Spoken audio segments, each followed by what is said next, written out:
Welcome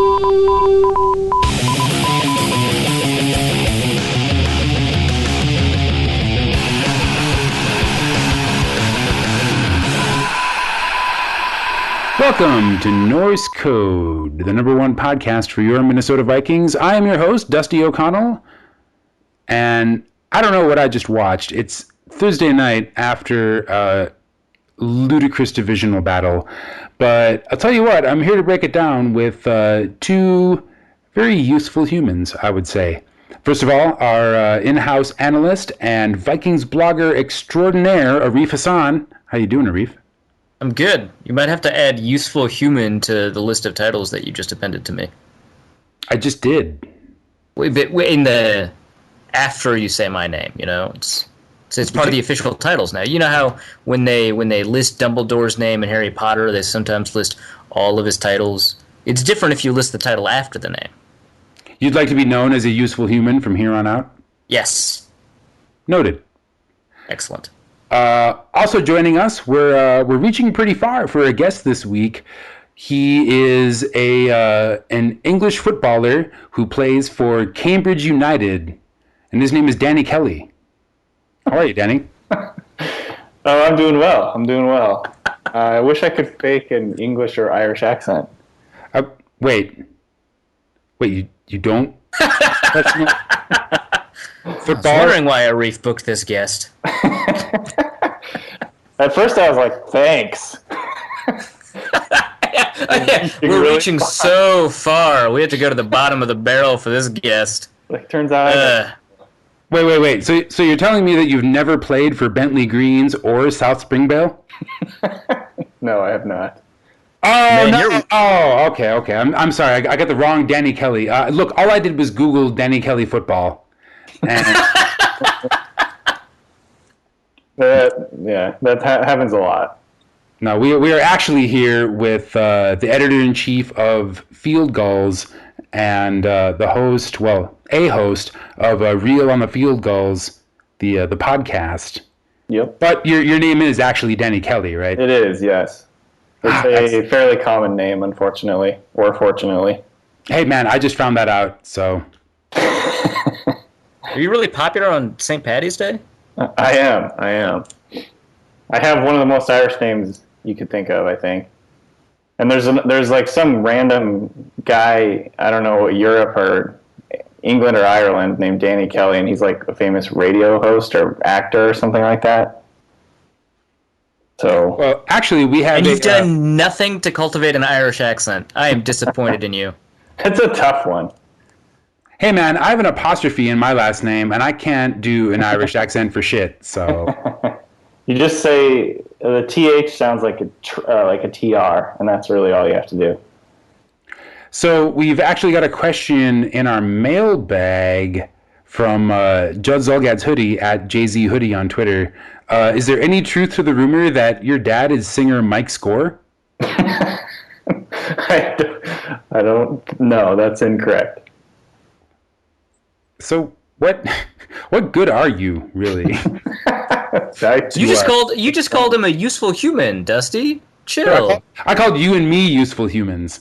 Oh, when you said a pair of useful humans, I thought you definitely meant not you. So. No, he was referring to himself, apparently. Well, honest mistake. I'm kidding. Come on. But no, seriously. Danny Kelly, editor-in-chief of the SBNation, I guess, sister blog to Daily Norseman, Field Gulls. You kind of. And he also writes for SBNation proper. We've got like a real writer, man. That's correct. Thanks, Arif. An honest to goodness Seahawks blogger extraordinaire. Yes, I would. Yeah. Well, I guess the last thing I will say to belabor this point is that Reel in the Field Gulls has much better music than Norse Code does. You've got a guy like singing for. Well, and it's a very Seattle sound too. I approve of the beginning of the podcast and the name. That's an amazing name. You like Reel in the Field Gulls? Yeah, that's a great name. Thanks. I thought of that. And I can't take credit for the song. We had a listener/reader just email us that. I get he recorded it and wrote it himself and sent it in, and it's awesome. So he's like, I've got some like '90s alt / grunge left over, but kind of upbeat. A little bit of ska in there, yeah. It's perfect. No, it's really catchy. I actually do, honest to God, find myself like singing it sometimes. No, it's genuine. Field in the field. I listen to do you sing the .com? It's in the song, Dusty. No, it's you gotta sing the words. Jenny and Kenny and many others. Just like walking down the street, like, talking about football. Oh God! I don't have as good of a voice, obviously, but I'm pretty tone deaf, to be honest. Let's be honest. So, but I do like the song. Oh, it's amazing. And I mean, I think it speaks to the power of, I guess, dedicated listeners, to which I would like to tip our caps. Any Reel in the Field Goals listeners or Field Goals readers who have found their way to Arif's podcast, well, hello. How are you? This is kind of what we're about. And a lot of the people that listen to this show, I guess I don't really know about Field Goals, but a lot of the people that listen to this show, for some reason, give us money, whether it's in exchange for candy or good football content. But we remain committed to making sure that you get either candy or good football content, or in the best case, both. And so to all of those who have contributed in the past or will contribute in the future, thank you for making this show stay on the air. I can promise you that we will bring you the best possible frickin' show that we can bring you every single week, week in and week out. And I guess on that topic, we're taping this right after the Green Bay-Detroit game. What the fuck did we just watch? Is my question. It was a catastrophe. So. It was the most amazing football game that may have ever been played, but definitely the best Thursday night football game that has ever been played. Like, it's a totally Lions thing to do, but how do the Lions go up 17-0 in the first quarter and then lose? Right, and they were up 20-0 by the time the Packers' improbable and impossible comeback started. Well, not impossible because it happened. And it took until, like, the clock said 0 for most of that stupid play. But it definitely happened. It also said 0 for most of the previous play, too. So, possibly the most improbable play in football. Well, I would maybe a previous Hail Mary that I would. I was gonna say. I'm not gonna bring it up per se, but no, this is definitely the show that you would totally bring it up because we'll revel on that one. That was great. Yeah, so More of that. Of all my latent guilt that still surrounds the Hail Mary because of today, it feels really nice. There's a weight lifted off my shoulders. And it didn't hurt you at all, except sort of in the wild card race. So. Right, it's. I would have preferred to see the Lions win. I'll put it that way, but I don't know. I think we're all on that same page. But here's my like if we're gonna do anything to break down this game, actually, when did Detroit's defense become so dynamic? That's when they had to go up against like a backup right tackle. I mean, like that probably accounted for some of it. But it just seemed like for the whole first half of the game, Aaron Rodgers couldn't conjure a play like with a wizard staff and an idol. Like he even if he had the power of magic before him, he would not have been able to make anything happen with that offense. And it just seemed like everywhere he looked. I mean, think of the last play of the game. That Hail Mary would have failed if Aaron Rodgers hadn't had like 9 minutes in the pocket. And no, that's true. And actually he was actually under pressure on that play too. He just had the ability to escape it, and then I think it wasn't Ziggy Ansah. I think it was Devin Taylor. It was one of the two of them. Ends up getting blindsided And so Rodgers now has a bunch more time, but it looked like it was going to be a sack. He scrambled out of it, and then the defensive end was taken out of the play. So yeah, even in that play, there was some crazy wizard magic going on before the wizard magic of the actual Hail Mary itself. Well, and so one last question before we get on to the actual meat of the show. When we move from solidarity to fuck you, yeah, let's do one more question. Why did Detroit suddenly start running Jaweek Bell like halfway through the game? Homeboy did like functionally nothing. Well, he had a hurdle, so yay! Maybe they were thinking about that hurdle when they put him in. I don't know, man. They're like, well, that showed a lot of promise after you're being on a roster for like 4 years. Definitely more of this.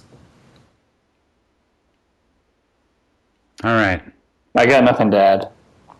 Yeah, there's no good answer to that question, I suppose.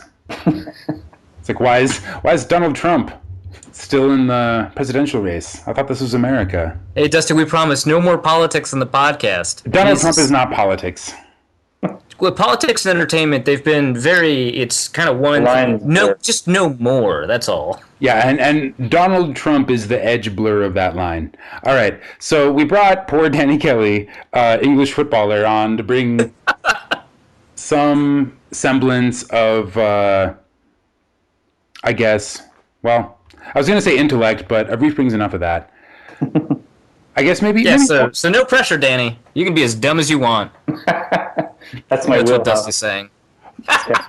Well, no, I mean, yes, you can, but I will say that I greatly enjoyed your piece, Danny, about how maybe Rob Gronkowski is right, and NFL refs are targeting him for offensive pass interference. I mean, there's an article on Field Goals where you indicate probably 4 or 5 plays from games throughout the season where Gronk gets called for what are pretty clearly ticky-tack penalties. Yeah, that was for the SBNation site proper. There were 6 calls that he's been called for 6 times this year. There's 30 teams in the NFL who haven't even been called for it 5 times. So, the numbers are there. And then if you watch the actual individual plays, it's pretty ticky-tack, like you said. There's two out of 6 are clear. The other 4 were and then 2 of those 4 were just not even close. So, well, so here's a flip side question to you. How many plays did you watch where he could have been called for OPI but wasn't? Well, I didn't watch all of his targets, if that's what you're asking. But I did go through and watch quite a few. I don't know. It's I'm definitely more of the let them play type in terms of just my opinion on what the referee should do. As a Seahawks fan. Sorry. So to throw that out there.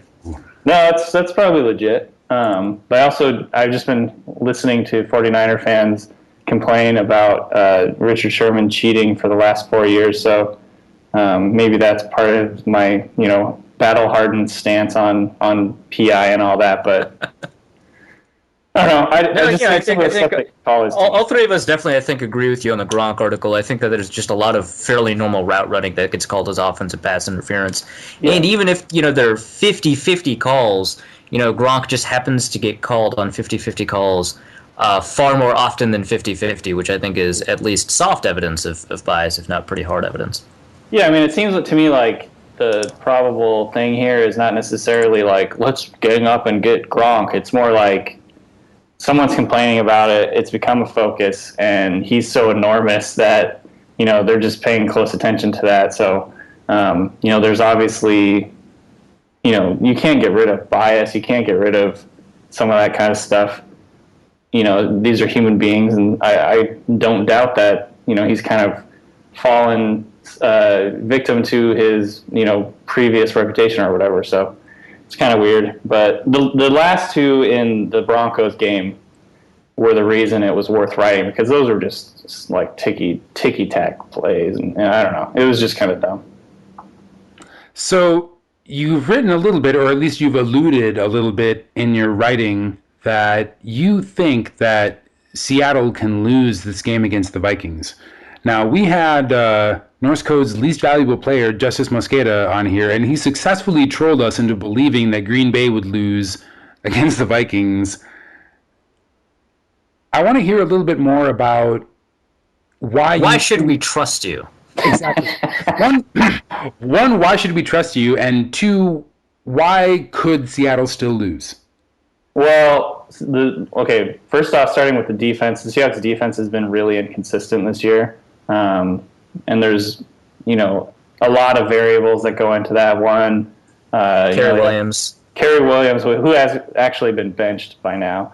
I don't know if you guys heard about that, but he was benched 2 games ago in the Philly game. Great news. Well, I mean, awful news, but great news for you. It's good news for us. So he was benched during the 49er game, and then this guy named Deshaun Shedd started in his place last week against the Steelers. He held. But isn't he bad too? Oh, okay, never mind. I mean, he's not like shut down corner or anything like that. He was an undrafted guy that kind of came up through the Seahawks ranks. He's, I think, in his 3rd or 4th year with the Seahawks and kind of just made his way up. He started out as a safety. They moved him to corner. They moved him to nickel corner. He's kind of playing all over. He's a special teams guy. But he's a big guy. He's like 6'1", 215 or so. And so he's a Seahawks guy. Yeah, he's kind of he's like a mix between Brandon Browner and Byron Maxwell. He's a little bit bigger than Maxwell. But a little faster and more fluid than Browner.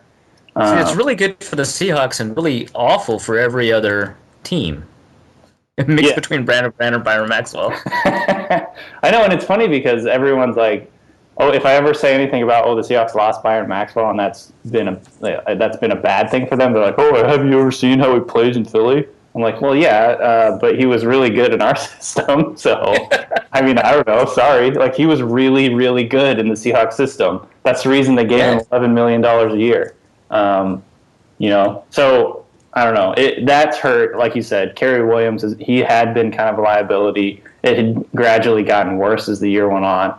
And then he finally got benched. Now it's Shedd in there for him. And Earl Thomas actually even came out today, and he wasn't. I don't think he was meaning to throw Kerry Williams under the bus, but he said something along the lines of, "You really have to be able to trust the corners in the Seahawks system to not get beat deep for him to do his job correctly," and that goes to like the cover 3 thing that they run. And he was saying that in like complimenting Deshaun Shedd, but it kind of sounded like he was throwing Kerry under the bus a little bit. Because Kerry, he would get stuck with his eyes in the wrong place. He was, guessing on things and ending up in the wrong spot and letting things get behind him. And that's just like the cardinal sin in Seattle defenses, let anything get behind you. So, isn't it a relatively simple system? Like, how often was he confused? Well, to be honest with you, like, I don't know actually how complex it is because they kind of keep it secretive a little bit, but it is, in its concepts, pretty basic, but they do a lot of like zone and man mixing. They do a lot of like not options, but like site adjustments based on like route combinations and things like that. Mm-hmm. And so it's more complex than I think a lot of people think.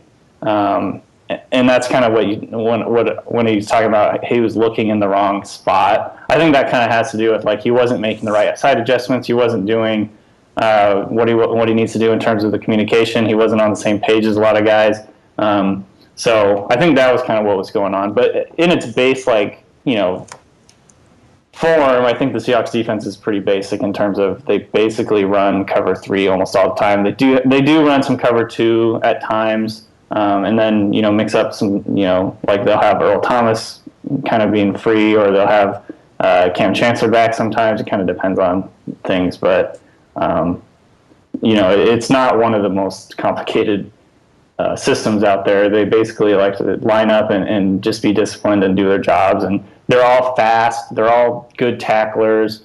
They're all, good athletes, and they're all smart. So that's kind of been the hallmarks of the Seahawks defense over the last couple of years. But back to your point, or your question, I should say, that they've just been not as good this year. And that, it's like a lot of the time it's, the Seahawks all pros that are just getting beat. Like Earl Thomas had a pretty poor game against the Steelers last week.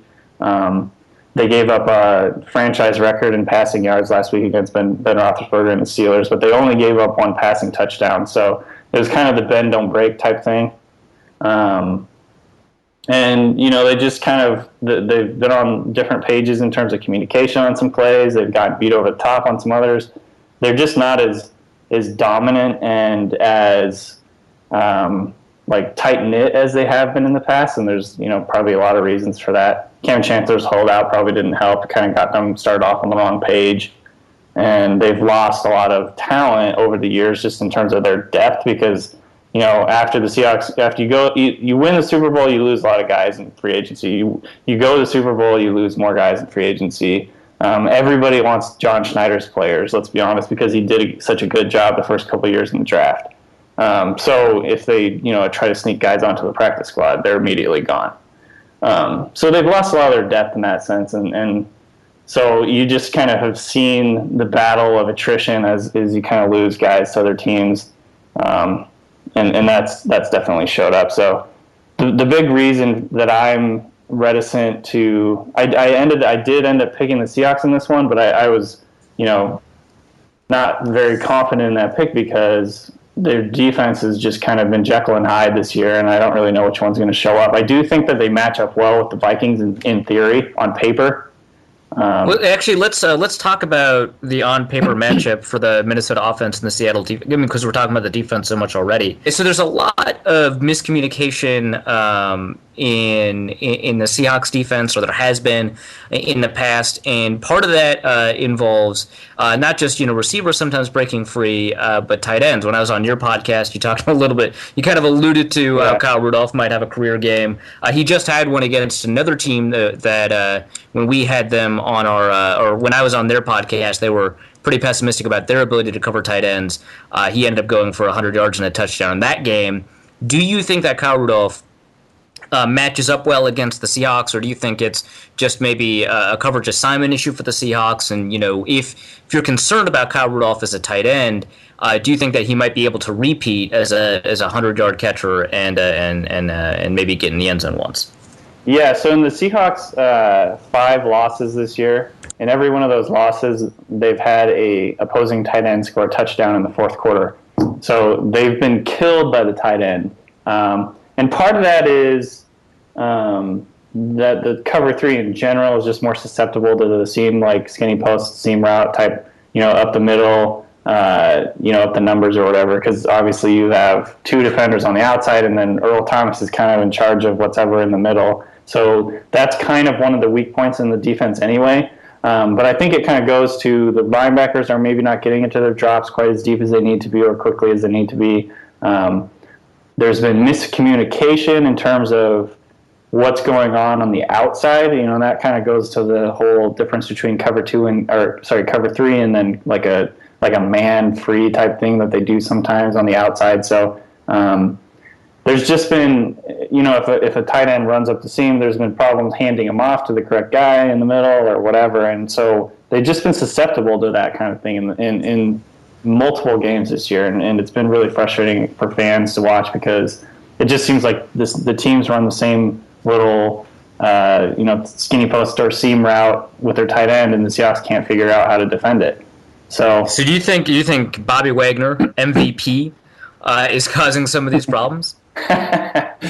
Tony Dungy.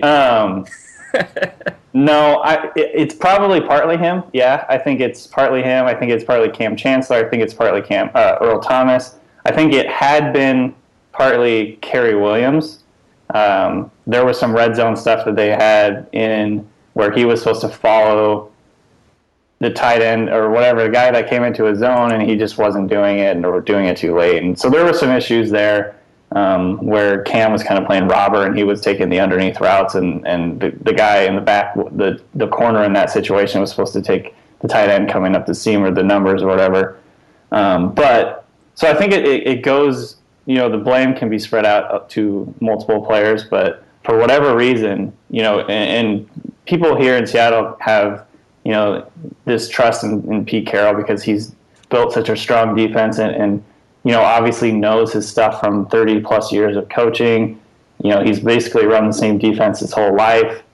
So there's a real intrinsic trust that he'll get it figured out. But it's been really frustrating because it seems like they're almost just like lost as to how to defend it. But I think it really does more go down to just the communication and execution of their schemes that they do have in there. Yeah, that makes sense. So I can't really name one culprit because it's been multiple different guys in different plays. Yeah, and that might point to also some of the schematic issues you alluded to earlier if it happens to end up having multiple responsibilities. Seahawks 29th in DVOA against opposing tight ends. There you go. Which is pretty bad for a team that's top 8 in DVOA defensively. So that might be an advantage the Vikings try to generate. Another one they might try to generate, obviously Richard Sherman is having kind of a down year. He's been not a defensive MVP like he has been in previous years. Some of that might have to do with some of the secondary issues that you're talking about. Some of it might have to do with him following. But a lot of people thought that he had a pretty decent game against Antonio Brown, who was held for him. This is holding 6 catches, I think, for about 50 yards, 51 yards. And after and that was on 12 targets, so that's pretty good. And after that game, I think Sherman though. Oh, he wasn't following? At the end of the day, he followed him some of the time. Okay. When Sherman was in coverage on Antonio Brown, he had 3 catches for 24 yards and a pick, and opposing quarterback of 0.0 rating. All right. Well, so that allows us to nail it down a little bit better then, because Sherman snapped back at people when people asked him about covering Antonio Brown. He said, people were basically idiots for saying that he couldn't cover small receivers. They did have him. They had Brown. They'd run some zone too, and Brown was running out of the slot a little bit. So Sherman wasn't necessarily sticking in man 100% of the time. Right. He was following around in their man stuff though. Right. And that raises another question I'll ask in a second. But do you think that if the Vikings end up with Stephon Diggs and Richard Sherman matching up a lot, which to me seems kind of likely if Sherman's going to follow around a little bit in this game, do you think that Stephon Diggs, who's maybe kind of in the mold of Antonio Brown, obviously not as skilled yet, do you think that Stephon Diggs won't be able to present the matchup problems we kind of assumed he would? Given his high level of agility, do you think that Richard Sherman is just generally a lot better against smaller, more agile receivers than people say, or do you think that maybe this was a good game, maybe Sherman can still be exposed a little bit by some of these smaller, agile receivers? I want to hear what Danny has to say about this, but I want you to answer your own question too, Arif. Well, no, I want to hear what Danny has to say first. First, of course. So.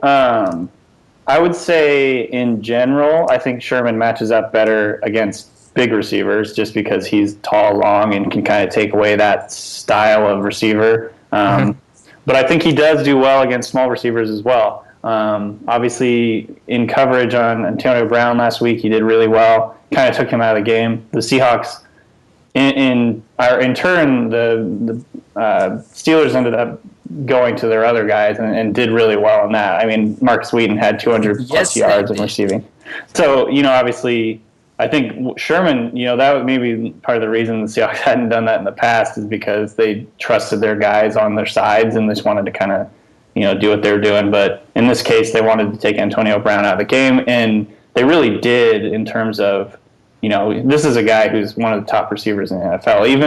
Even if you're looking at the 6 for 60 or whatever he ended up with, like that's still containing him to the point where he's not really doing that much damage, especially when it's 400 yards passing. So that said, I think he will, if he does match up with Stephon Diggs, I think he'll do well on him. If you have the DVOA in front of you, I don't know what it is right now, but I think the Seahawks are really, really strong against number 1 receivers. And they're ranked number 2 overall, just behind Carolina. So that kind of tells you exactly, I think, what Sherman does.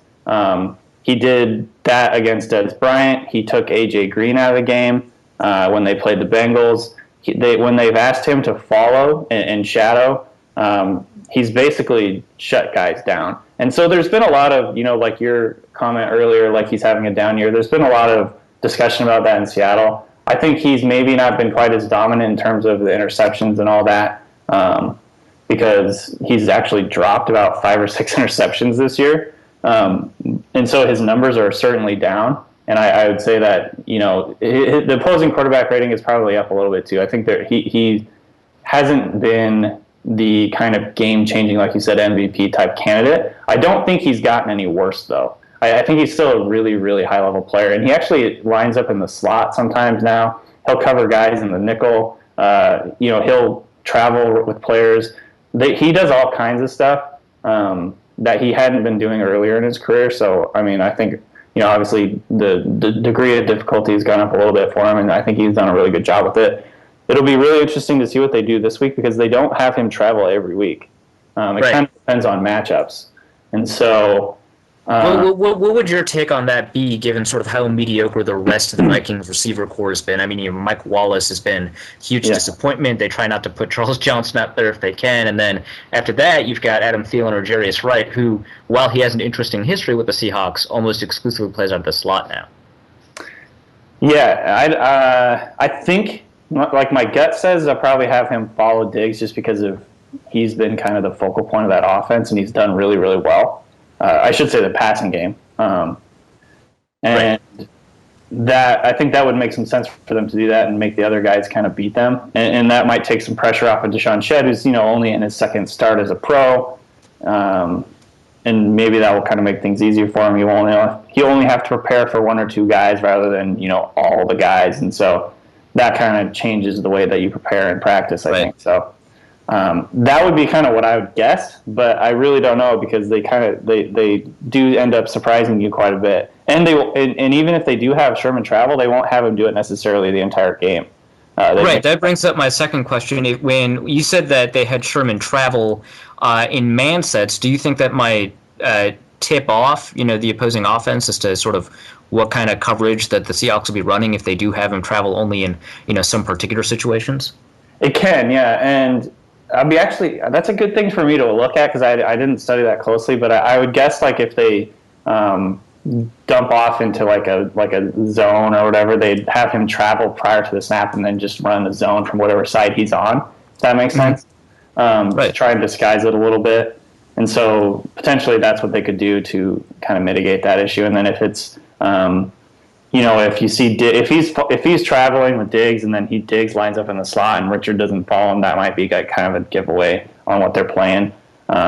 But they might also, at the same time, trust like Marcus Burley's their main nickel guy, and he's kind of, and then Jeremy Lane's another guy they just got back, so he could play in the nickel. So they might have those guys line up and man in the nickel sometimes just to kind of disguise their coverages and things like that. I'm sure those are the things that they probably have in mind in terms of trying not to be totally predictable, but at the same time kind of go back to the point that you made earlier. They've never really been a team to disguise. They kind of just line up and do their thing, and they've never been bring in all kinds of pressure or pre-snap looks and everything like that. They kind of just line up and play.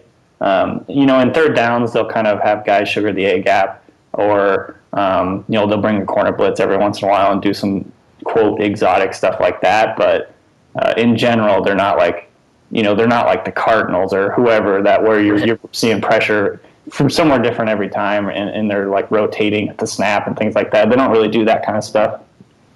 Well, that does give us a nice little sort of segue into the next part about talking the offensive-defensive matchups. So the Vikings, like the Seahawks, have a pretty bad offensive line, and in particular, they've got some issues with their right tackle. They've got some issues with their left guard. And the Seahawks, as sort of vanilla as they seem to be in coverage, they're fairly, I don't want to say complex, but they're much more likely to mix things up, it seems like, on the defensive line. And they've got a couple of pressure packages. They like moving Michael Bennett around. You've got, a good other pass rusher like Cliff Averill. What do you see as sort of the key matchups for the pass rush against the Vikings offensive line, and how do you think they'll attack the Vikings offensive line? Yeah, that... if you're saying you're having issues with your right tackle, that'd probably be a concern for me if I was a Vikings fan, because Cliff Averill has been balling out lately. They'll probably just put a tight end one-on-one against him then. He's been really, really good. He's having a career year, even if maybe the numbers don't say it. I think he actually is having. He has 7.5 sacks, I want to say. And the last time I checked, I don't have access to PFF anymore, but last time I checked, he was he and Michael Bennett were the top 4-3 defensive ends in terms of QB pressures. So those guys working together are really, really good. And so on third downs, a lot of times they'll put Bennett and Averill together on one side and kind of play games with those guys. Fun. Yeah, it's like your offensive line's worst nightmare. Those guys are really, really good. The only issue is those are kind of the only guys the Seahawks have in terms of pass rush right now. Frank Clark, the rookie, he's done some stuff, but he's still coming along.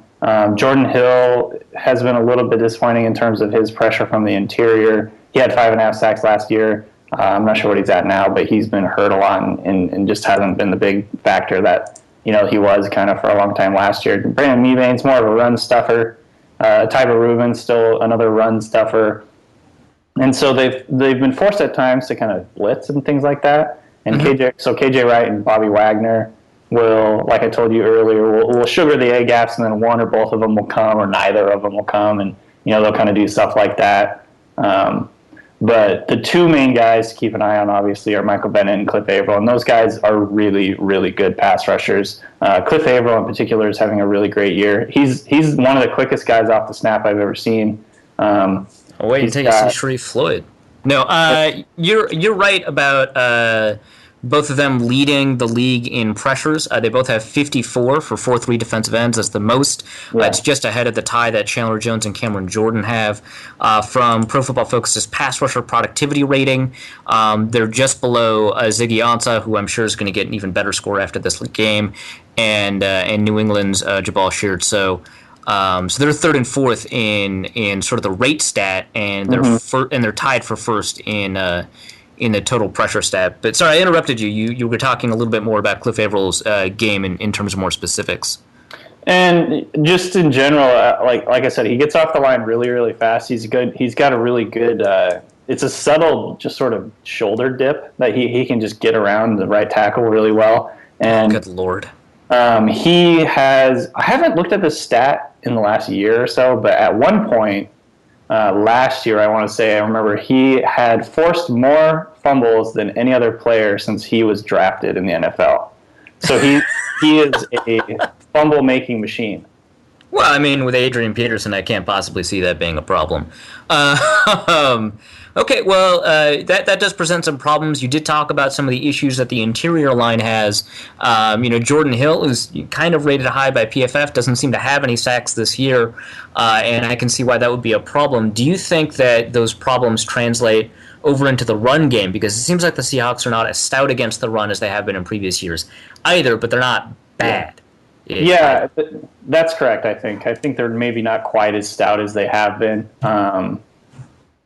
I don't really know why. I think Tyba Rubin is he was brought in to be kind of the run stuffing guy, and I don't know if he's necessarily as dominant as, they had Tony McDaniel last year who was really good, and they had to cut him because of cap number issues, and so that could be a part of it, and they just haven't been quite as stout. But I do think they are still a good run defense team. I was looking at their numbers earlier. They're top 6 or 7, I want to say, in both yards per carry and yards per game. So it's not like they're chopped liver at defending the run, but it's just not kind of the dominant look that they've kind of had over the last couple of years. So the reason I was saying earlier that I think this is a good matchup, though, is I do still think that they're good. They're built to kind of stop the run. They're built to stop NFC West teams, and that's kind of been the identity. The Vikings have the same sort of identity as a lot of these NFC West teams have. Basically, and Pete Carroll gets a lot of credit for, his not legendary, but historic, I should say, past defenses over the last couple of years because, Cam Chancellor, Richard Sherman, Earl Thomas. But at the end of the day, he actually designs his defenses to stop the run first. That's like his number one goal. So I think it'll come down to keeping Peterson in check, and when I say that, I think kind of he's one of those guys. Just you guys would know this a lot better than me. But when I picture him, it's one of those things where if he gets stuck behind the line, you still have to keep him in the pocket, or else he's going to bust one outside and run for 50 yards, kind of thing. No, that's a pretty good description of him. He's got one of the highest stuff behind the line of scrimmage rates in the NFL and explosive run rates in the NFL, and they both tend to come from pretty similar looking plays. Right, exactly, and that's that's a pretty good read. Yeah, that's kind of just how I picture him, and I think that is kind of nerve-wracking to me because the Seahawks, I don't know if they're the most disciplined at that, but they do have a ton of team speed, which I like. In terms of, if he does kind of hit the line, doesn't see anything, tries to bounce it out, they have a lot of team speed to get outside. Bruce Irvin's on one side, KJ Wright's on the other, and then Bobby Wagner in the middle. Those guys are all really fast. KJ Wright's the slowest, and I think he's like a 4.6 guy, so he's got a lot of length though, and he's really sort of disciplined. So I think that they're built to kind of defend that, and in theory, but you just never know. Obviously, Adrian Peterson's having what's close to a career year, and he's still obviously a huge threat. I watched him do that. You'll have to remind me how many yards it was, but he iced the game with one of those exact kind of runs where he just went right up went off right up like right guard. And you mean against the Raiders? Yeah, was that for 80 yards or something like that? It was. Yeah, I think it was exactly 80 yards. Yeah. Yeah. Because it's the first play after a touchback, I think. Okay, there you go. So that's kind of what I have in my mind. Like, they got to avoid stuff like that, of course. But he's still so dangerous that he can basically take a run to the house on any given play. So that's kind of what makes me nervous. But I do think, in theory, on paper, that the Seahawks are built to play this kind of team. So you've got one feeling about their ability to stop the run in terms of, on paper, and you've got maybe kind of another feeling, maybe more apprehension than anything else, in terms of like the way that you've watched Peterson run, the way that you've watched the Seahawks defend the run. What do you think ultimately, Peterson is going to be able to do against the Seahawks in this game? My guess is it'll be probably, this is always so impossible to guess, obviously, right.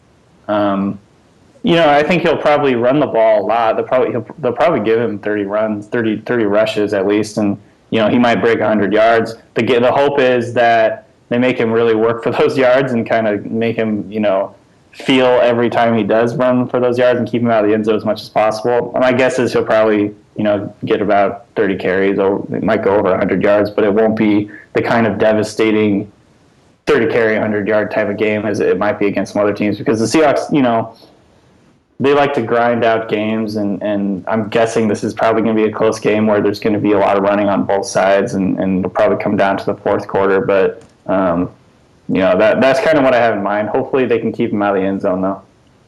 Yeah, well, let's talk about sort of the other side of the ball, because I think we've exhausted a lot of the possibilities in terms of the, Minnesota defense or the Minnesota offense against the Seahawks defense. But running the ball is actually one of the more interesting discussion topics, I think, when it comes to the Seahawks offense. Not just because you've got Russell Wilson, and not just because occasionally they'll run read option, but because the running backfield is, I think, kind of interesting. What's going on in terms of who's going to get the carries on Sunday?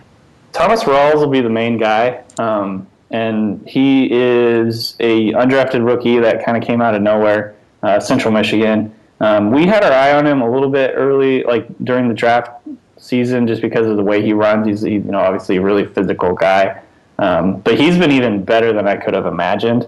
If we were looking at this and Kenneth Arthur, one of my co-writers, he found a stat from Football Outsiders this week. Thomas Rawls is actually number 1 in the NFL in DYAR, DVOA, and success rate right now. Holy crap! So he's he's like a good Kobe Bryant. He's a high volume, high efficiency shooter. Freakishly efficient. Yeah, and freakishly consistent. I saw some stat, I can't remember who it was by, on Twitter, and it was basically he busts a 15-plus yard run every 10 runs on average. Okay, but that can't be sustainable, right? Like, I don't know. In theory, probably not. I don't know. In theory, I'm guessing not. But he does just really fit into the Seahawks system. They really like kind of like what he brings in style wise. He's got 122 carries, so it's not like he's just starting out or whatever. He's actually, I want to say, like 13th or 14th in the NFL in rushing right now after only starting 5 games. So. He's been really good. So they run kind of a different system with him. It's not like completely different, but they do a lot more single back, I formation type stuff. They don't do as much read option with him as they do with Marshawn Lynch. He's not quite as adept, and I think in that kind of the mesh point and that kind of thing. He's more of a downhill guy. He breaks a lot of tackles. I think last time I checked, he was leading the NFL in yards after contact per carry. And then he's got some of the breakaway speed that Marshawn Lynch doesn't really have. So I don't know. Like you said, that can't be sustainable. I kind of waiting for the other shoe to drop a little bit with him. But so far, it's just been completely impressive what he's done. And he runs really, really hard. He looks to put his face mask into someone's chest on every single run. So he's got the Marshawn Lynch quote. He wants defenders to feel the ground. Yeah, and he's done that quite a bit. In his limited starts, he's got 5 starts, like I said. And I don't know. He just looks really good. He kind of makes the Seahawks offense look a little different than what they look like with Marshawn Lynch. They do a little bit different stuff up front. They'll have. You'll notice this probably this week. They leave the backside defensive end unblocked, and they'll slice their tight end over the formation. It's kind of like a wham block with the tight end, and then run him up. It's like an arc block without the read option. No, they bring the tight end back over. Okay.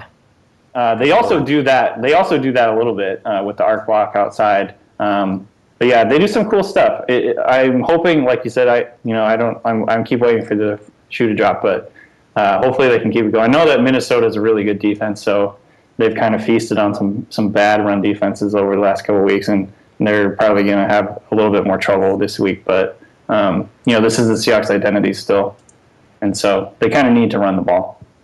Yeah, well, so that's kind of, I think, an interesting facet of the Seahawks. We talk about, sort of how bad this offensive line is, and normally when we're saying that, we're talking about, pass blocking, but the offensive line is not necessarily all that great at run blocking, but they're such a good running team. Part of it obviously has to do with, yards, after the contact. I took a look at it. I think Rawls is now 6th in yards after contact per attempt, but he's 2nd in elusivity rating. Okay. So I mean, obviously he's up there. So you've got 2 running backs, one who is injured, he's not going to take the majority of the carries, Marshawn Lynch, and another one, Thomas Rawls, who for the Seahawks have been able to produce these great running games, been and almost entirely through, I don't want to say individual effort, but maybe a lot more individual effort than most running backs would have to go through. Does this concern you? Is this just something that you're used to now? Do you think that this maybe is a sign of unsustainability for Rawls? What do you think this means for the running offense? No, it's funny because it's kind of feels like par for the course for the Seahawks. Their offensive lines have always been kind of, quote, the main liability for the Seahawks the last couple of years. This year it's been a lot worse. So that was, part of the reason they started out so inconsistently was because they couldn't protect Russell Wilson. He was on a sack. He was getting sacked on like an NFL record rate. That's been cleaned up quite a bit over the last 3 weeks or so. He's only been sacked, I think, twice in the last couple of weeks. So that's been a huge improvement. And they're starting to get a little bit better in the run game. The Seahawks are still 2nd in the NFL in rushes, rushing yards per game. And so it's not like, they're chopped liver necessarily. They do run the ball a lot, but I think that's kind of, again, like I said, that's kind of their identity. They're still going to run. They're going to run as much as they can. They're averaging here, let's see, they're 30.4 attempts per game, which is 2nd only to the Panthers. So it's going to be a huge part of it. I think they'll just stick with it.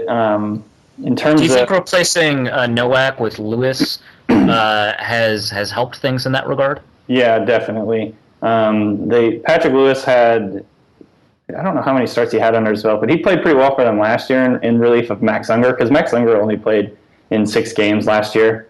And so they used Patrick Lewis at times and Lemuel Jean-Pierre at other times. But Patrick Lewis, I think, got the lion's share of those in relief. And so it was kind of expected that he would come in and potentially be the starter. But for whatever reason, they liked Nowak. And they kind of went with him for the first, I don't even know, 6 or 7 weeks. And then finally figured out that he wasn't, doing the job. And then they went to Lewis. And things have really been cleaned up in that. And a lot of that is stuff that the average fan probably can't really see, and a lot of that is communication. Like things like communication, yeah, exactly. The communication, getting in the right protections, switching things up if they need to, snapping the football, which is Nowak was really erratic with his snaps, and that would obviously kind of mess with the rhythm of an offense, especially when it was in shotgun, because Russell Wilson was having to reach and whatever just to get the football. So, yeah, I think he's been a huge improvement, at center for the Seahawks. It's kind of been one of the reasons. I think it's been the catalyst for why they've improved over the last couple of weeks. Obviously, just playing together and getting guys on the same page, because they had 3 guys at different positions. Justin Britt was playing at left guard now rather than right tackle from last year. Gary Gilliam is the new right tackle, and then they had a new center. And then J.R. Sweezy, he's still kind of inconsistent, even though he's like one of the veterans on the team. So, yeah, their offensive line was kind of a mess, but it is trending in the right direction at least. And they just kind of, over the years, it's just like Seahawks fans have just gotten used to kind of getting by with crappy offensive lines. So I'm sure you've answered this question countless times in articles and when people have asked you, but do you think that the fact that there's so many position converts on the offensive line is a big part of the reason? I think it's Sweezy, Gilliam. I think Nowak was a position convert, but before he even signed to the Seahawks, I think he started converting to the offensive line. And I'm sure there are some others that I'm missing off the top of my head. But I mean, there's been a lot, right? Do you think that that's a big part of the problems, or do you think that they would probably have those problems kind of regardless?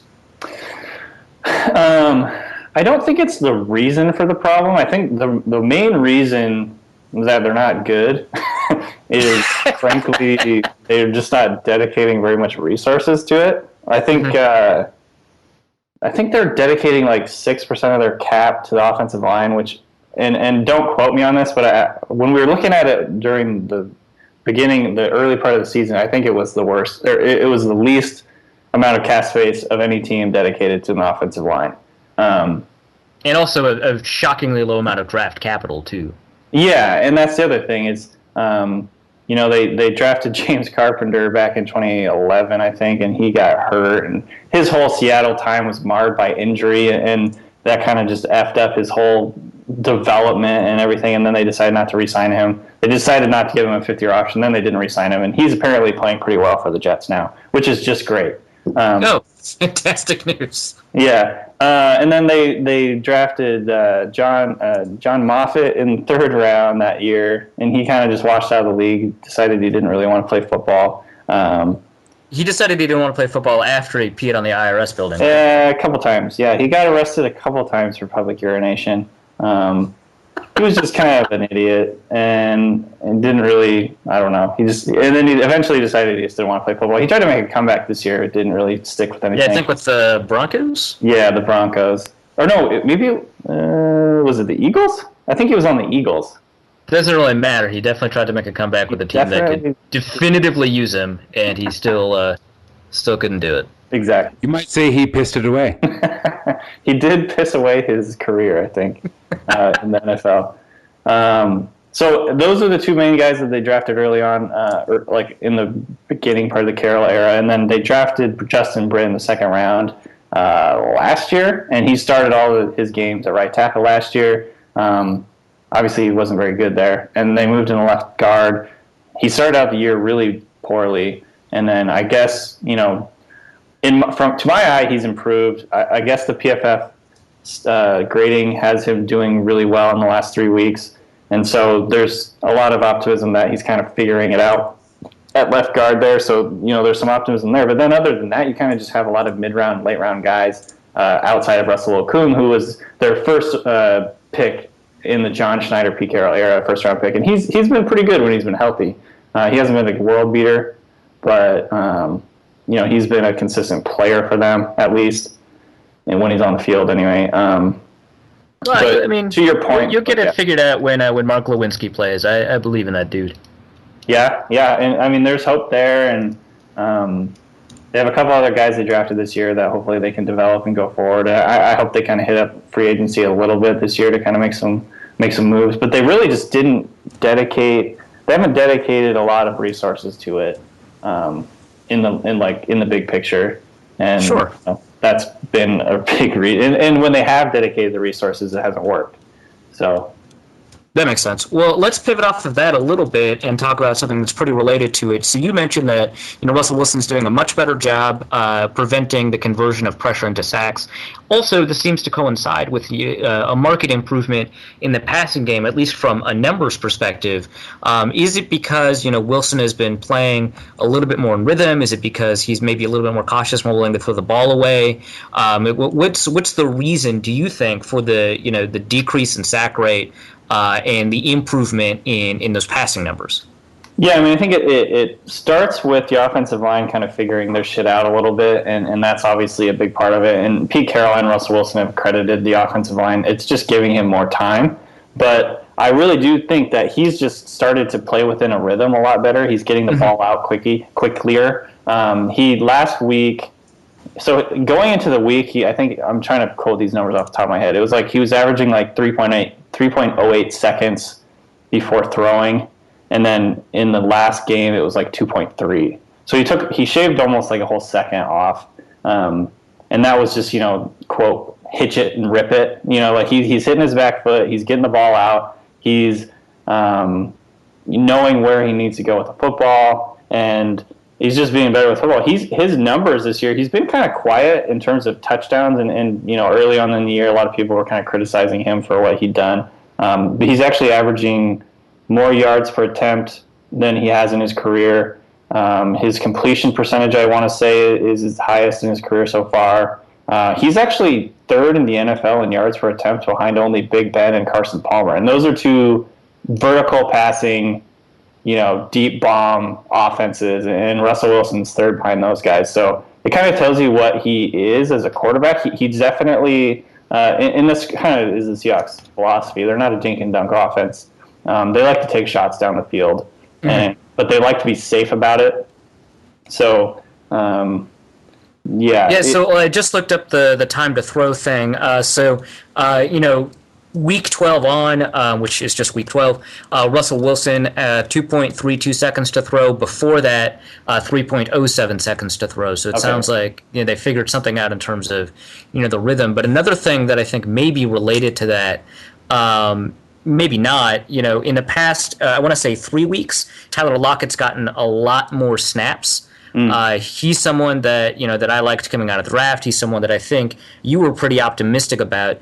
Do you think that sort of his emergence on the team, and maybe it's not an emergence, maybe I'm wrong, but do you think that his emergence and increased role on the team is also helping the passing game? Yeah, I do. I think he brings a nice deep threat element. I've said in the past I need to throw him the ball deep like 2 or 3 times as a rule, just because he has an ability to he's sneaky fast. Honestly, the way he runs, it doesn't look like he'd be all that fast, but he can burn past guys. Even when I've seen multiple times where it looked like defensive backs just misjudge how fast he is, and he just gets behind them. So that's kind of opening up things underneath for the Seahawks other receivers. Jimmy Graham has been a big factor. People hate to hear about that because everyone thinks the Seahawks don't know how to use him. He's obviously done for the year now, but he had been a big factor in their passing game, especially up the seam and kind of just running these little, out routes and things like that, kind of give Wilson an option. And then Doug Baldwin is having a really good year quietly. He's just really not good. That quietly after last week. Right. He's actually, and I saw this stat on NFL.com, he's actually leading the NFL in receiving yards from the slot. So Doug Baldwin does not suck. I don't care how many people say it. Doug Baldwin he's good. Is not the worst. Well, thanks, Dusty. Not the worst. Yelling in the middle of what was functionally agreement. I'm just very enthusiastic about it because I've gotten a lot of fantasy points and DFS points out of Doug Baldwin. Yeah, I made money from him last week too, man. I'm not upset with Doug Baldwin by any means. But yeah, I mean, so it's the combination of those 3 guys. I think obviously losing Graham is going to be a big deal for the Seahawks, but there's kind of the prevailing thought around here that in the past, when this goes back to the Percy Harvin thing with. Sorry, what was that? Who's that? So when Percy Harvin, Percy questionable Harvin. yes, when he went out of the Seahawks lineup because they traded his ass, the offense improved greatly, and part of the reason was they didn't have to manage his targets and touches and kind of have to worry about egos and things like that. So there's some thought, there's kind of the theory that maybe that will be the same thing. Not that Jimmy Graham is an egocentric guy or he's like, begging for targets or anything like that. I don't think they have to worry about that with him necessarily. But there is a really strong managing his targets, right? Because there's a really strong pressure from the media. Like literally every single game, the first question is, how come you didn't find Jimmy Graham? Blah blah blah. Like ESPN is all like, "Where's Jimmy Graham? Why hasn't Jimmy Graham been blowing it up for the Seahawks like he did for New Orleans?" And it's like, well. And the funny thing is, the Seahawks actually his target rate per the total amount of Seahawks passes was higher here than it was in New Orleans. They don't sling it 600 times a year. Exactly. They actually, I did the math on this. The Seahawks passed it. There was, I think, 67% of the time, 67% of the amount of times that New Orleans passed last year. And so, Lord. I mean, it's just what we're really talking about is New Orleans having like a really bad Jimmy Graham addiction. Yeah, and so the one thing that I will admit and was a little disappointed was that Jimmy Graham didn't have more touchdowns this year. But overall, I've been really pleased with what he's brought to the offense, honestly. And so it's been a little frustrating kind of hearing all the narratives around the NFL because, his numbers are down or whatever. But he was never going to come over here and they're not going to change into the Saints offense. Right. They had that same problem when Percy Harvin came over here. They tried to change the offense for him. They were not going to make that mistake again. They're going to run their offense. They're still a run first thing. They're going to make him a real tight end. They're not going to like start being like some spread offense. So you moved a lot of assets, it seemed like, to get Jimmy Graham. Do you think that because of the nature of the offense, not because necessarily how they use them or his contract or anything like that, but do you think because of the nature of the offense that maybe that was a mistake? And let's remove injury from that, obviously. Right. I'm going to say no still. Because I think, and this is maybe just my unabashed fandom of Jimmy Graham before he was even a Seahawk, but I just do think that he really does bring an element that they haven't ever had here with Russell Wilson, which is a big target up the seam, up the middle. And Russell Wilson over the years has been really not very good over the middle of the field. In fact, he rarely throws it there. So I think the goal was to get him a, quote, like, big, really dependable guy over the middle so Russell Wilson could begin to use the whole field more. And we started seeing some of that, especially over the last few weeks. If you watch that Pittsburgh game, Russell Wilson actually hit Jimmy Graham on 3rd and 10 and 3rd and 13 and 3rd and 16, like up the middle of the field. They actually had 3 3rd and long conversions on one of their scoring drive, and I want to say at least 2 of them went to Jimmy Graham. So he kind of brings that. He brings that element of up the middle that they really just haven't had at all, and I think that's really important. And he also really, he draws in defense. Like he's getting branded a lot, and so that's been a big reason that Doug Baldwin's had such a good year because he's getting single coverage. They're doing a lot of things to kind of worry about Jimmy Graham, and so that's been a big factor. I think that's kind of the thing that people don't really realize is like Jimmy Graham is the guy you game plan for, and that's beneficial for the other receivers that are on the field. And I think Russell Wilson was really starting to find a groove with that. So it was really, really a big bummer that he tore his patellar injury or his patellar tendon because obviously the history of that injury in the NFL is not very good, and so it's kind of worrisome going forward. But Vikings fans are a little bit familiar with patellar tendon tears after the Greg Childs debacles, plural. Definitely hope that Jimmy Graham can recover from that because he is a super exciting player to watch. Yeah.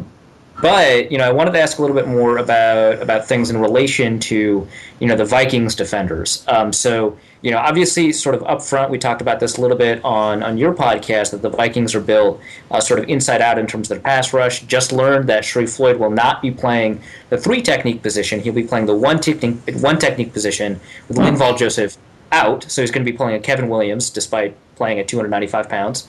Okay. and I assume that Tom Johnson is going to be playing 3 technique. He's been having an all right year. I'd say it's mixed. He was really good last year in relief.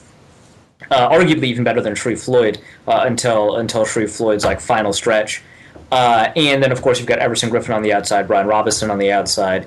Knowing this, knowing sort of the makeup of the offensive line, knowing that you've had some trouble, not just with pressure in general in terms of time held, but also some of the interior offensive line. I know that you've got a center that might help fix that, but do you think that you're going to see a lot of pressure, hearing those names, Everson Griffin, Tom Johnson, Sharif Floyd, Brian Robinson, maybe Daniil Hunter as well?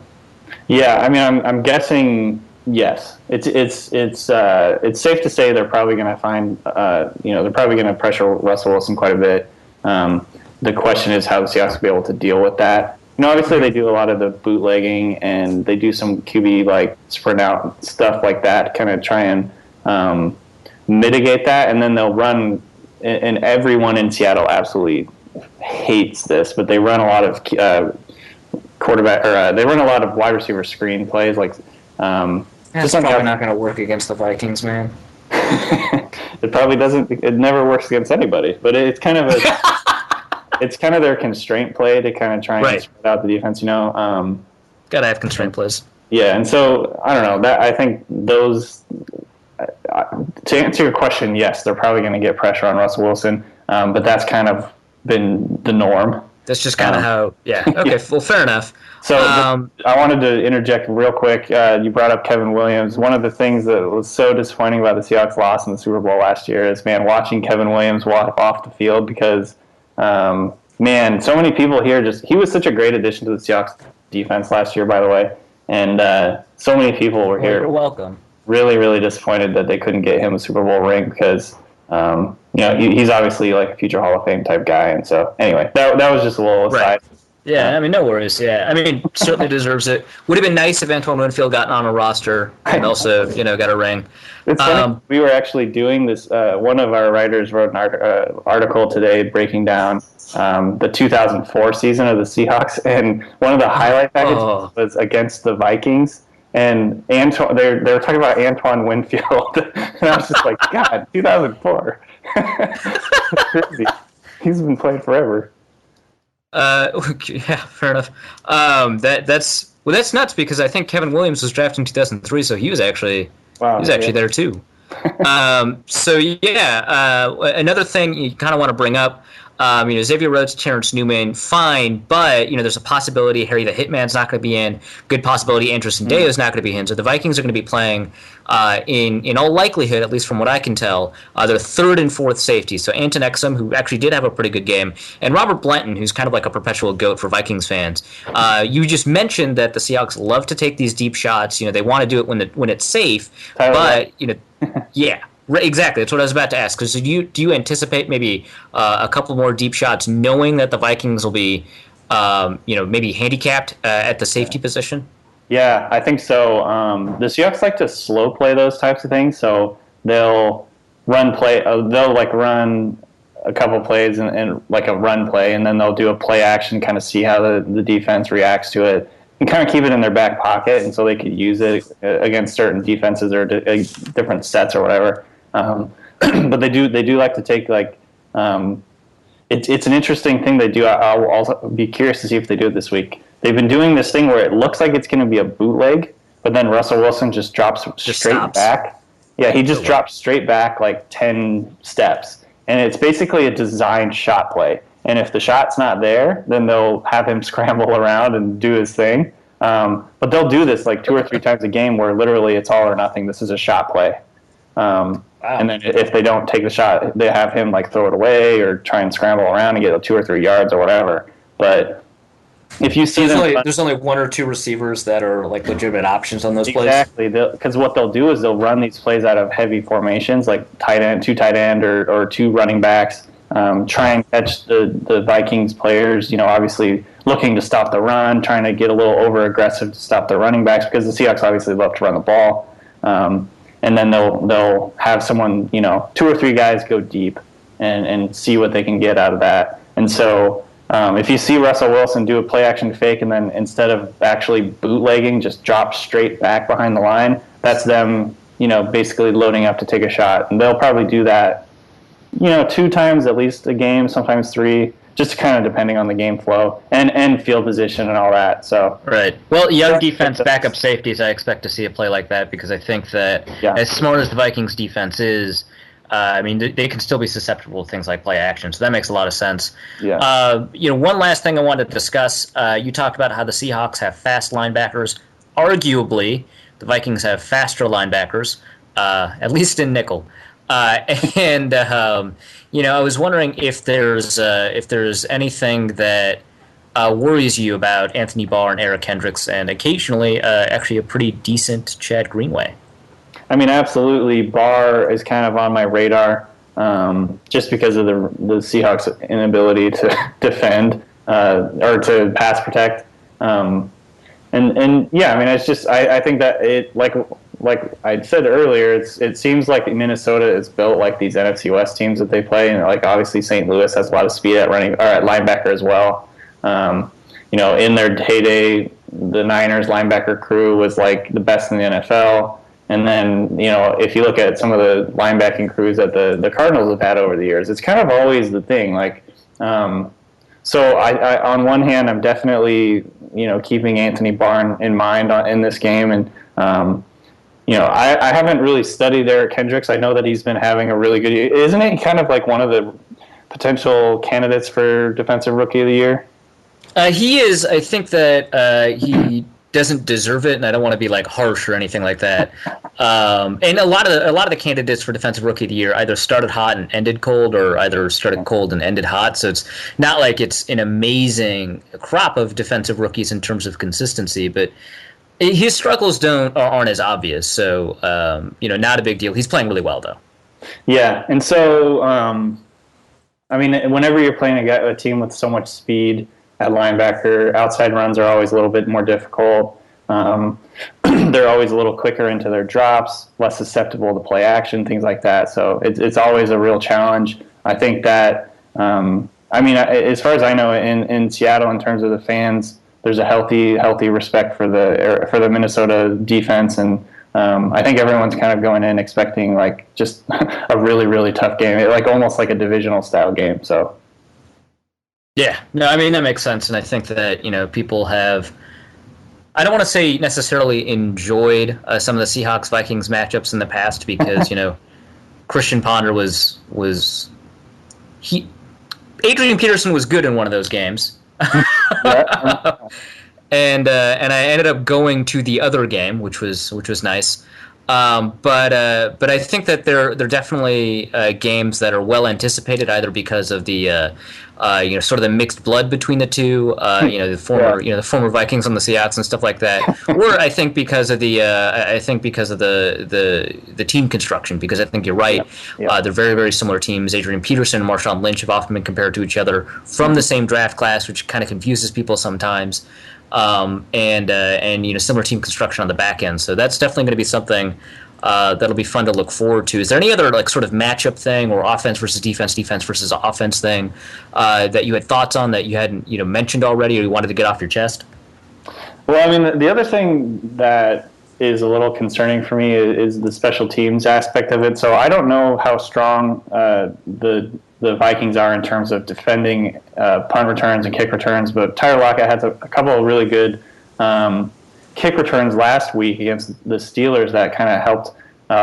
One, obviously, it helped with field position, which was huge, but it kind of helped, there's the thought out there that maybe momentum isn't a real thing, but to me it felt like those kickoff returns really helped the Seahawks momentum in terms of getting rhythm on offense. They're not backed up at their 5 or 10-yard line, which is what they were a lot of times last year. And then on the flip side, there's always the concern that, with these close games, with these like sloggy games where it's two teams with strong defenses and good run games, one special teams play can kind of make the difference. And so I kind of have in the back of my mind, like containing Cordarrelle Patterson, not letting him get loose. So I think those are the special teams things are always kind of interesting. And obviously last week, Steven Hauschka, the Seahawks kicker, had 2 of his extra points blocked. He had 1 blocked and then 1 almost blocked. So, and then over the last 3 weeks, he's had a couple blocked. So these kind of things are the little, things that we don't really talk about a whole lot, but the special teams plays are going to have a big factor. And so I'm a little bit concerned about, containing Patterson and making sure that they don't screw up any of their extra points, because they've just been really kind of iffy on those lately. Well, maybe if y'all kick to Patterson this time, we'll be able to find out. The Vikings are actually back of the end zone or whatever. Well, I think the last time, the Seahawks also decided to kick short at times to give it to a fullback, which, I mean, obviously that makes sense. But, it's a little bitter because I like seeing him do well when he can do well. He's been a little bit inconsistent this year, but last couple of games it seems like he's turned it on. In terms of kick returns, Vikings' defense against punt returns remains one of the best in the NFL. They've allowed no touchdowns. They've had the fewest total punt return yards and the second fewest punt return yards per return. And so they've been pretty good on kick returns. I feel like they've been average, holistically aggregate, but I think that's because they've been largely good with some big kick returns skewing the average a little bit, which, I mean, let's be honest, that's kind of true for everybody. Right. Tyler Lockett is somebody that I don't want to say scared of, but anxious about in terms of kick returns. Mm-hmm. But I think in terms of punt returns, the Vikings are so good at punt gunning, unless, I guess Trey Waynes may be injured. So shouts to Josh Robinson for coming back because he's very good at it too. I think that might be a bigger special teams problem. The bigger issue for me is that John Ryan is way better than Jeff Locke, and that Hauschka is significantly better than Blair Walsh. So I think those are the kinds of special teams plays that'll probably turn things a little bit more than the returns. Yeah, and what you were said earlier, kind of talking about how there's a lot of mixed blood between Minnesota and Seattle, and obviously there's like Sidney Rice and Percy Harvin, and the list goes on. It's kind of funny too, because I feel like a lot of the time, a lot of the guys that Seahawks fans have their eyes on end up in Minnesota in terms of like draft Twitter, obviously, and then also just in terms of free agency, like everyone here really wanted Everson Griffin, and he ended up signing tons of money. But he was a Pete Carroll guy, and we were all like, "Oh yeah, he could be makes a lot of sense. Yeah. Used so well here and all that." And so, and then I think people like Eric Kendricks, even though we had Bobby Wagner. I remember people liking guys like Anton Exum. Just looking at the roster right now, and Stephon Diggs, I thought was connected to the Seahawks more than once. Yeah, he was. He was one of those guys that I think they brought him into the VMAC even. They liked. They liked T.J. Clemmings, I think. There's just a lot of guys on that roster that I think we talked about a lot at Field Goals. So it's kind of it's just one of those things. I think they have similar philosophies in terms of their scouting and all that. No, that's at least good news for the Vikings, given sort of the scouting successes of the Seahawks. Well, cool. Well, how about you grace us with a score prediction? I know we already did that on the other podcast, but let's give our listeners a little bit of Danny Kelly, Nostradamus.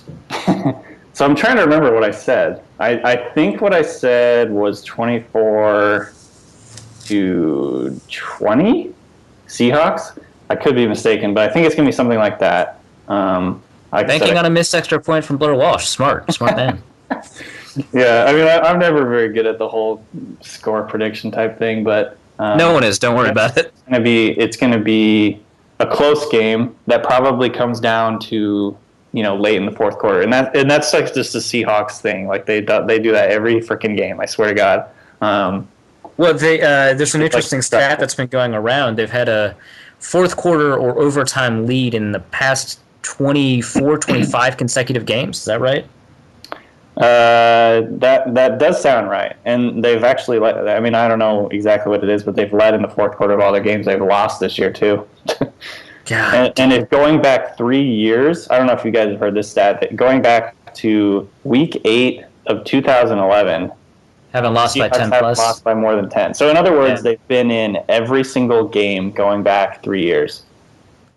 Oh, that's fun to know. I mean, it's just people say that. Well, I'm a little bit more optimistic now that the Vikings can close out games, but yeah, that's something that I think reveals more about the Seahawks than the record currently does.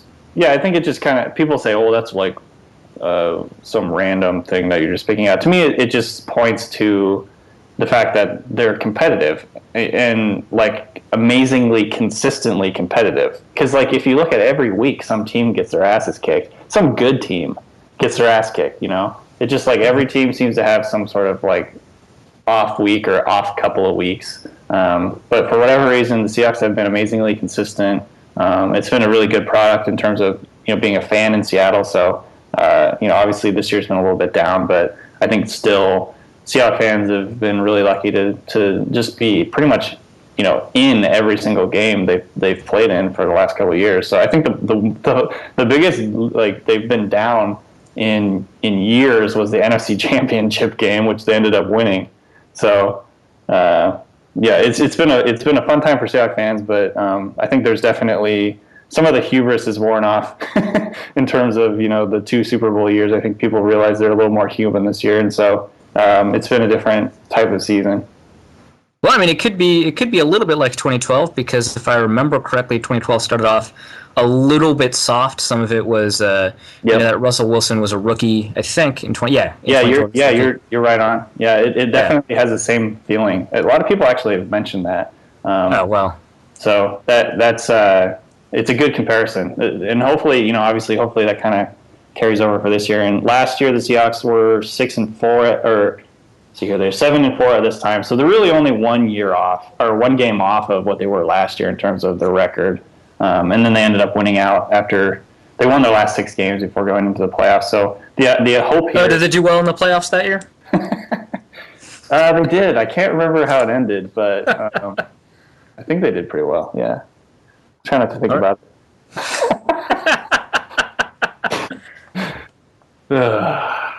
Well, all right then. So that gives us a good score prediction. So I think I said my score prediction was 24-21. I think it's very close, obviously, to yours.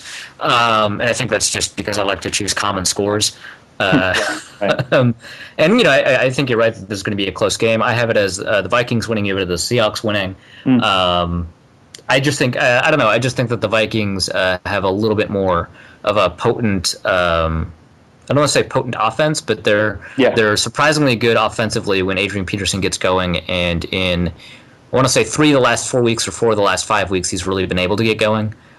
So that's something that I don't want to say I have faith in, but I think controls the Vikings at least at home a little bit better. And then I love the defense. So that's where I stand. What about you, Dusty?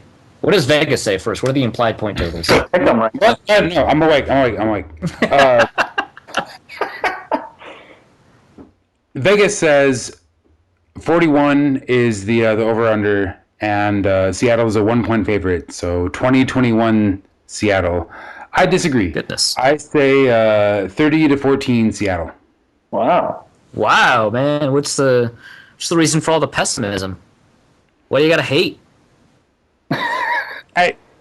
I wouldn't phrase it exactly like that. Dusty's a hater. I'm going to send it out on Twitter right now. Fine, whatever. Well, you got to explain why. Luckily, I don't know what I'm talking about, so it's fine if I'm a hater. But no, I just think that Seattle's defense is dynamic enough to stop our, fledgling but dynamic offense. And Minnesota's defense, especially without Linval Joseph, is going to be hard-pressed to stop a comparatively, maybe dynamic is the wrong word. We're going to have a rough time covering Doug Baldwin, which it sounds like a dumb thing to say, but it's not that dumb. No, just have Xavier Rhodes follow him. It'll be fine. It'll be fine. We're all fine here. We're all fine, yeah. This is fine. No, I mean, honestly, I think it's going to be a really good game. I like the matchup a lot. I think Minnesota has a big advantage in that. Okay, wait. What if I frame it this way? What if I say that the game is 14-14 until like near the end of the third quarter? or the game is very Oh, so close you're to predicting battle until the end of the third collapse. quarter. Man, thanks, Dusty. And then that would be a very typical collapse. Seahawks type thing, though. That's part of the reason it's been weird that the Seahawks have blown so many fourth quarter leads this year is because last year, per DVOA, the Seahawks were number one in offense and on defense per DVOA in the second half of games. They are, like, historically, or last year particularly, they're just really ridiculously good in the second half. They just wear teams down. It's not been quite the same this year, obviously. And so, but I mean, it would go to kind of their identity of, get a lead and then wear teams down, run the clock out as they run the ball, and kind of just wear you down. That's kind of what they've done over the last couple of years. And so that's kind of what's happened in the team. Sometimes the games will end up like within like 10 points, but it wasn't quite as close as that, if that makes sense. Yeah. It is a believable game script. Sure. Yeah, and it makes a lot of sense. I mean, the Vikings in this particular game have a thin defensive tackle depth chart. I mean, Linval Joseph is 295 and playing nose tackle. Or, sorry, Sharif Floyd is 295 and playing nose tackle. And then they're also going to have a thin setup at safety. So that does make sense. I still have #faith, so we'll see. And then are there any mailbag questions that can be directed at Danny? Dusty? Yes. Okay, well. Judge Zolgaz Hoodie at JZ Hoodie writes us, if Seattle is DC villain Doomsday, which Vikings player plays A, Batman, B, Wonder Woman, or C, Superman? I'm going to show my comic book ignorance here, and I don't know who Doomsday is. You can defer on that one. I don't I'm either. going to defer on that one. How do you guys... Oh, Jesus. Sorry. I'm going to have to take this. We'll go back to that one after we get our poor, tired guest off the show. Ethan Santerre at Ethan Tison writes us, how do you feel about Coldplay? Well, I'll put it this way. I prefer Katy Perry. I don't know how to interpret that. I got a follow-up question for you. Do you ever feel like a plastic bag? I think it's a really weird choice for a Super Bowl halftime show. I mean, no, it is the really perfect weird choice. It is the perfect choice. Coldplay. Okay, so. Oh my God, Dusty. Okay, yeah, go on. In 2001, someone described Coldplay to me like a cross between Radiohead and Dave Matthews Band. Holy shit, that's amazing. But also, why would that be good at a halftime show of the Super Bowl? Because 14 years later, a band with that kind of like milquetoast boring pedigree could be guaranteed to not inflame any sentiments at all in the Super Bowl halftime show. Because Danny and I were thinking, like, things that are perfect for a Super Bowl halftime show are things that are good and exciting, and you were like, yeah, we got to find something that appeals to nobody but also offends nobody. So. Exactly. Ever since the Janet Jackson thing, the paradigm for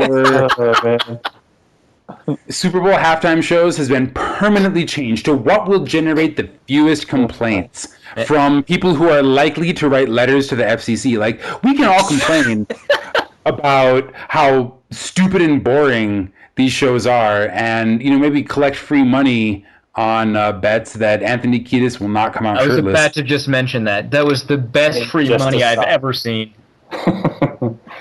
But that was the best and last time that will ever happen. Right. I guarantee you there's a rider in every single contract that guarantees that every person coming out to perform wears a shirt. Arif, who would you choose? This is a question. Show? No, I would choose Kendrick Lamar and ask him to play only Black Lives Matter songs. How hilarious would that be? The FCC will have to feel that. The NFL is going to have to deal with that. That would be amazing. I've got a much better answer than either Coldplay or Kendrick. What? Adele. Oh man, actually, universally adored. Yeah, that would actually be pretty great. She is universally adored. I was rooting for chaos. You're rooting for like a good halftime, which is kind of the opposite of what we were talking about just. It would be a good halftime show, and not only that, but everybody in the audience would be so busy like crying and texting their exes, like. No, Adele is an amazing choice. The best choice, of course, is if Adele does the halftime show and then also does the national anthem before. There we go. Save money. No, get Sam Smith to do the national anthem and then Adele to do the halftime show.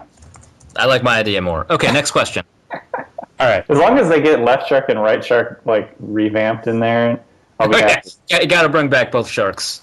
I don't know, for whatever reason. Okay, so obviously after the Super Bowl ended, I was in a state of shock because I was expecting to be writing a Super Bowl champion for the second year in a row article, blah, blah, blah. And I had it pre-written too, you asshole. That's why you lost. I did not actually have it pre-written, but I was preparing it in my head mentally. But I will say, even in my depressed state of mind, left shark and right shark was like the funniest thing to me. Like, it was so funny. I was obsessed with it.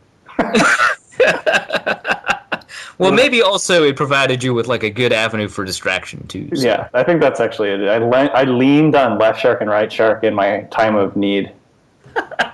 All right. We got one last question from the King of the North at Dustin Redding on Twitter with 1D. How much recovery water will Russell Wilson have to drink to heal after the Linval Joseph bloodbath? Which will not be happening, but same question anyway. It could be Sharif Floyd bloodbath, I guess. Right. After the insert Vikings linebacker bloodbath. He will have to drink at least half a water bottle. I think that's the prescribed amount of That's the dosage. bubbly water that will. And you wouldn't want to overdose or anything like that on recovery water. No, you don't want to do that. Definitely not. But you can't overdose on recovery water. It would actually heal past concussions if you just kept drinking more. You're literally unable to do any harm with recovery water. It's magical. Yeah, it actually it heals the water toxicity in your kidneys from drinking too much recovery water. It's fantastic. Yeah, it's self-healing. It's circular healing. I'm glad we're of the same mind. Oh man, that was embarrassing. I was afraid you were going to bring that up. All right. Well, I do want to mention this before Danny Kelly goes. How hilarious is it that Russell Wilson went from kind of like this milquetoast, he appeals to everybody, to now he is too boring and he sucks and everybody hates him because he's too dad. And then the recovery water thing happens. Like what is the arc of that in terms of like player likability for a fan? I'll tell you exactly what it is. It's because his handlers kept a tight leash on him because he was never as boring as he was made out to be. He was always kind of like a recovery water like wacko. Right. He has been. How do I say this? Okay, so he's a little bit nutty. He's set up. No way. Yeah. So I think actually, you say that his handlers took care. Like I think the team protected him from a lot of stuff too. Same thing. Because, like he's a little nutty. Like he's said on multiple occasions without like any hint of like irony or, he's not like exaggerating. Like he like talks to God. Oh yeah, no, that's true. I do remember that. We kind of glossed over that early on because he was so exciting. Yeah, and so like people took it like, oh, whatever. It's just, it's his, his religious beliefs and everything, and that's fine. But when they kind of went, so there was always a little bit like, oh, he's kind of a little bit of a nut, and then he started doing this recovery water thing, and people were like, is this dude like legitimately crazy? And there's a question. I mean, honestly, he might be, but at the same time, I kind of rationalized myself into believing that it's probably a good thing because people who as a quarterback, you're under the microscope. People like the best quarterbacks have to be like immune to like the noise, if that makes any sense. Like he has like this divine belief in himself, and I think that's actually probably yeah, I suppose that's one way to go about it.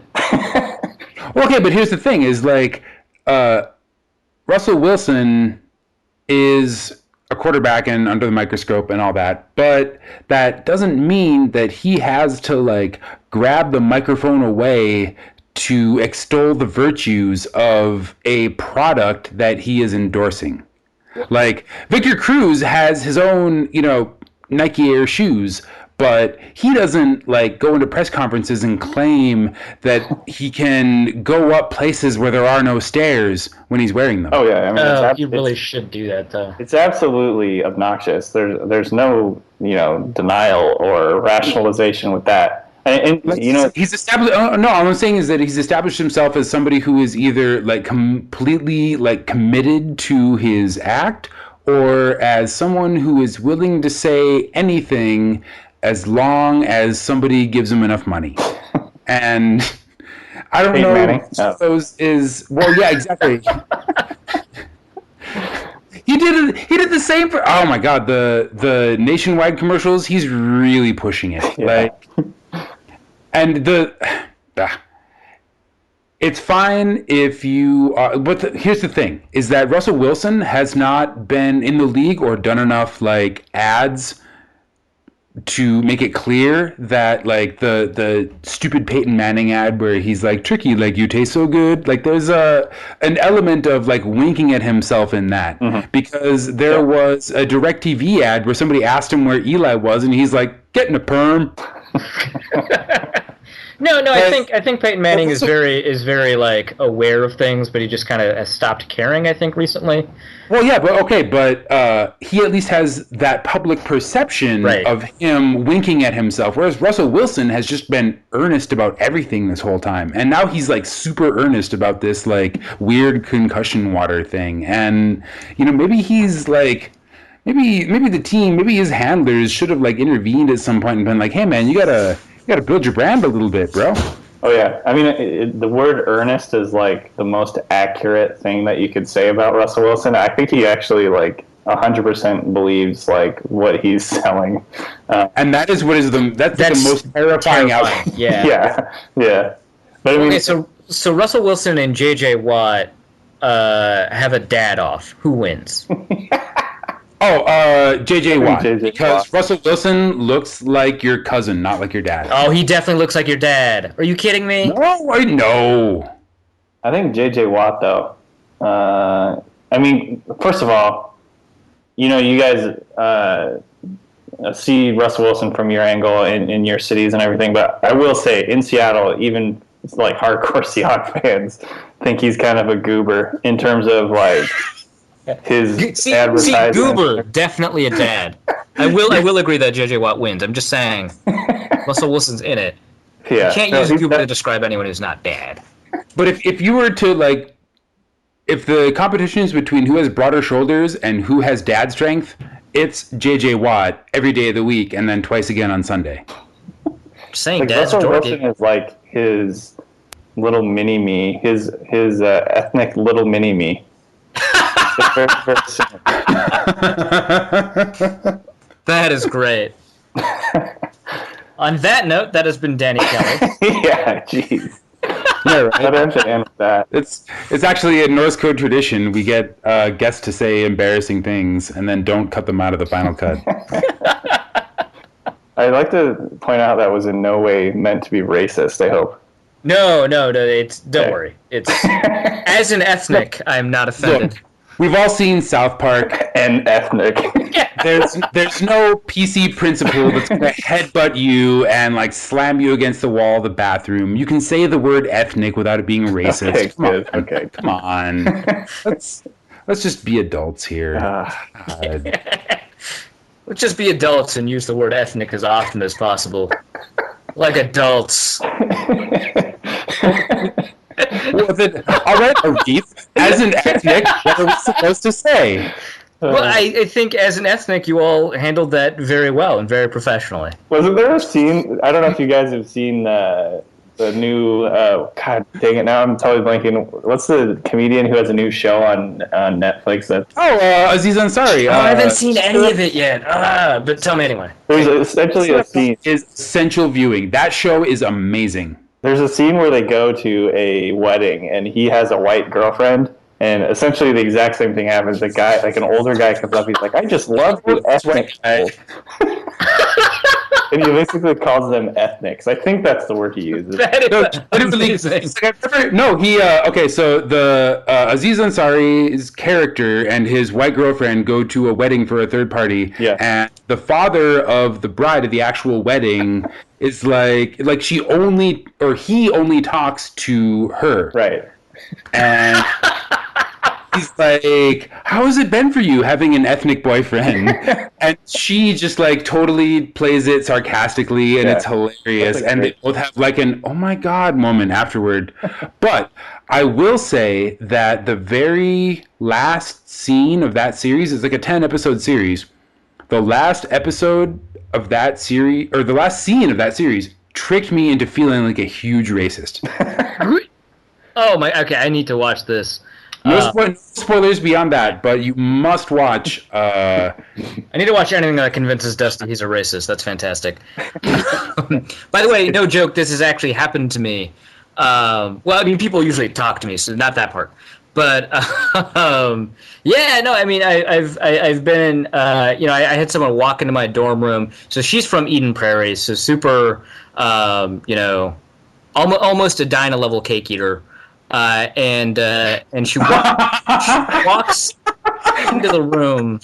Cake eater. And the first thing she says is, it smells so ethnic in here. And she looks at me. What? And my roommate had just heated up some curry he got from an Indian restaurant down the street. I had nothing to do with this. You were... It wasn't even your ethnic. It was amazing, and I could not stop telling the story. It's okay, but seriously, Arif, where are you from? Dusty. Okay. And on that note, we will call this an episode of Norse Code. Thank you so much to English footballer Danny Kelly. No, not English footballer Danny Kelly. Field Gulls editor-in-chief Danny Kelly, who you can follow on Twitter at Field Gulls. He has a couple of podcasts. They are linked to heavily on fieldgulls.com. He writes for both that SBNation site and SBNation proper. Be sure to check that noise out. He's a bigwig, and notably, a bigwig who is not racist. He used the word ethnic in the most possible way. We just want to make it clear. Yeah. Notably. Yeah, that's a good thing. Totally not racist. Kelly has been a fantastic guest. Dude, we would love to have you on again. You guys got deep into it. And, man, you have been such a good sport about stealing all of our best players and writing about them. Yeah, seriously. Thanks for having me on, and like you said, thanks to Arif for all the scouting reports at Field Gulls and everything. And I should say, for those who don't know, I got to go to a game with Arif. Was it 2 years ago? Yeah, no, that was the Ponder got replaced by Castle mid-game game. Yeah, and that was a blast. So, but yeah, I mean, well, it was really fun, obviously for you before the game, because we went to the various tailgate parties and everything, and then the game was really fun for me. And I found some Washington Husky socks that I turned into Vikings gloves. It was great. Oh yeah, I don't remember that. That was awesome. Anyway, that's a good story. So that's all. That's all there is to the story. Dusty, I think you should just cut him off right there in the edit. So that's a good story, and then that's it. Our intrepid yet ethnic co-host can be found on Twitter at Arif Hassan NFL. I'm your host, Dusty O'Connell. I don't even really know what I'm doing anymore, but if you care to follow me on Twitter, I'm at Dusty O'Connell. The Norse Code Twitter account can be found at Norse Code DN. It is operated by our producer, James Bogachnik, who is at Big Mono on the Twitter. Check out NorseCodePodcast.com. Feel free to click either of the links at the bottom of the page. You can either make a one-time donation to the show if you feel like we deserve any of your precious dollars, in this holiday season, either by PayPal or by becoming a recurring member on Patreon. Man, I've really been loving the amount of contact we've been getting with our Patreon page lately. I really believed in it at the start, and it took us a little while to get going, but now I think it's really taken off. And I got to tell you, the Norse Code listener community is possibly the most fun community to interact with on Twitter every week, and we love you guys, and we promise to keep making awesome, hilarious shows like this for you. You can catch us on Facebook, facebook.com/Daily Norseman. You can find this. Whoa, what's going on there? I turned my phone on. That was a mistake. Try that part again. I thought I had just won a prize. It's fine. I thought you were congratulating him for plugging your Facebook page. I know. I just won a prize. Like, ding. You can also find us on what was the progenitor of this initial idea and has now let us loose to kind of do our own thing at their own peril. The Daily Norseman, dailynorseman.com. So please refer back to all those places for all of your Vikings football needs. Until then, this has been episode 105 of Norse Code, and our formula is this: keep Teddy alive. We'll see you next week. Norse Code is the official podcast of the Daily Norseman SBNation blog and is produced with cooperation from Pompous Jerk Productions. Pompous Jerk Productions. Attitude with attitude. The opinions expressed in this podcast are solely those of their contributors and do not reflect official positions of the Minnesota Vikings, SBNation, the Daily Norseman staff, or PJP. No information in this podcast should be construed as gambling advice. Please obey all local gaming laws. Our formula is this. We go out, we hit people in the mouth.